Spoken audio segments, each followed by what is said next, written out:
मनीष गर्ग, नई दिल्ली। 1 मार्च 2026 से रोज़मर्रा की ज़िंदगी में कई ऐसे बदलाव लागू होने जा रहे हैं जिनका असर सीधे आपकी जेब पर दिखेगा। सफ़र, रसोई, मोबाइल, बैंकिंग और डिजिटल पेमेंट, लगभग हर ज़रूरी हिस्से में नए नियम लागू होंगे। इन बदलावों के बाद आपको अपनी कुछ आदतें बदलनी पड़ेंगी।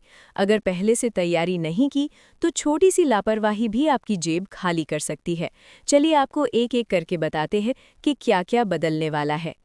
एलपीजी सिलेंडर की कीमतों में उतार-चढ़ाव। हर महीने की तरह इस बार भी 1 मार्च को एलपीजी सिलेंडर के नए रेट जारी होंगे। घरेलू और कमर्शियल दोनों कैटेगरी में बदलाव होने के आसार हैं। अंतर्राष्ट्रीय बाजार में कच्चे तेल की कीमतों के आधार पर गैस के दाम बढ़ या घट सकते हैं। अगर दरें बढ़ती हैं तो सीधे रसोई का बजट ज़रूर बदलेगा।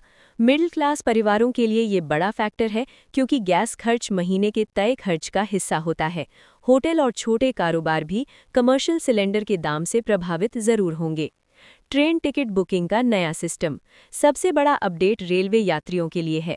1 मार्च से भारतीय रेलवे अनारक्षित और जनरल टिकट बुकिंग के लिए पुराने सिस्टम को बंद कर देगा। अब यूटीएस ऐप की जगह नया रेल वन ऐप पूरी तरह एक्टिव रहेगा।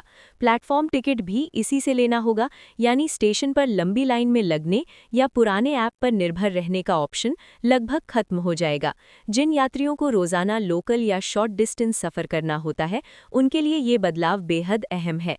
वक्त रहते नया ऐप डाउनलोड करके उस पर रजिस्ट्रेशन कर लें, नहीं तो सफ़र के दिन परेशानी हो सकती है। सिम कार्ड और मैसेजिंग ऐप्स पर सख्ती। डिजिटल फ्रॉड को रोकने लगाने के लिए दूरसंचार विभाग सिम बाइंडिंग को ज़रूरी करने जा रहा है। 1 मार्च से मैसेजिंग ऐप्स को एक्टिव सिम से लिंक करना ज़रूरी होगा।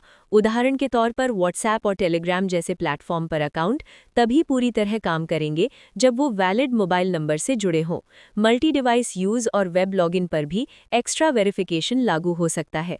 इसका मकसद फेक अकाउंट और साइबर धोखाधड़ी को रोकना है। बैंकिंग और यूपीआई नियमों में बदलाव। बैंकिंग सेक्टर में भी कुछ अहम अपडेट सामने आ सकते हैं। कई बैंक मिनिमम बैलेंस से जुड़े नियमों को संशोधित कर सकते हैं, जिससे सेविंग अकाउंट होल्डर्स पर सीधा असर पड़ेगा। अगर बैलेंस तय लिमिट से कम हुआ तो पेनल्टी बढ़ सकती है। इसके अलावा यूपीआई ट्रांजैक्शन में अतिरिक्त सुरक्षा लेयर जोड़ी जा सकती है, जैसे ओटीपी वेरिफिकेशन या ट्रांजैक्शन लिमिट में बदलाव। कुछ bank credit card reward structure और चार्जेस भी अपडेट कर सकते हैं। सीएनजी और पीएनजी रेट्स बढ़ सकते हैं। हर महीने की शुरुआत में सीएनजी और पीएनजी की कीमतें रिव्यू होती हैं और 1 मार्च को नए रेट लागू हो सकते हैं। अगर नेचुरल गैस की लागत बढ़ी तो सीएनजी से चलने वाली कार और ऑटो चलाना महंगा पड़ सकता है। वहीं पीएनजी कनेक्शन वाले घरों में खाना पकाने का खर्च भी बढ़ सकता है। जिन परिवारों ने ईंधन बचत के लिए सीएनजी या पीएनजी ऑप्शन चुना है, उनके लिए ये बदलाव अहम रहेगा। ट्रांसपोर्ट लागत बढ़ने पर रोज़मर्रा की चीज़ों के दाम भी प्रभावित हो सकते हैं। नमस्कार दोस्तों, अगर आप रोज की ताज़ा और सच्ची खबरें सबसे पहले देखना चाहते हैं तो हमारे चैनल को अभी सब्सक्राइब कर लीजिए।